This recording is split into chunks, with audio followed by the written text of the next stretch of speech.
Hi friends, இன்னைக்கு எல்லாருக்கும் ரொம்ப பிடிச்ச ஐஸ்கிரீம் தான் செய்ய போகிறேன். 20 பாதாம் எடுத்து சுடு தண்ணியில் ஒரு 15 நிமிஷம் ஊற வச்சு தோல் உரித்து எடுத்து மிக்ஸி ஜாரில் சேர்த்துட்டு நல்லா விழுதாக அரைச்சி எடுத்து வச்சுக்கலாம். 1 லிட்டர் பால் சேர்த்துட்டு பால் நல்லா காஞ்சி வரணும். காஞ்சிட்டு வற்றி வரும்போது நம்ம 3 டேபிள் ஸ்பூன் கார்ன்ஃப்ளவரை 1/2 கப் அளவுக்கு பாலில் சேர்த்து கலந்து எடுத்து வச்சுக்கலாம் கட்டி இல்லாமல். பால் காஞ்சி வந்த பிறகு கார்ன்ஃப்ளவர் கரைச்சி வச்சதை சேர்த்துட்டு கூடவே நம்ம அரைச்சி வச்சுருந்த பாதாம் விழுதையும் சேர்த்து நல்லா கலந்து விடணும்.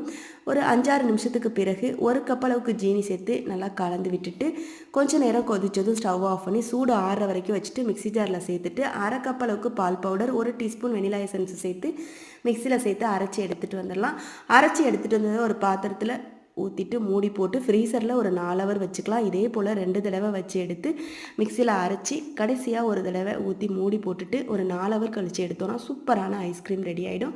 உங்களுக்கு வீடியோ பிடிச்சிருந்தா லைக் பண்ணுங்கள். நன்றி, வணக்கம்.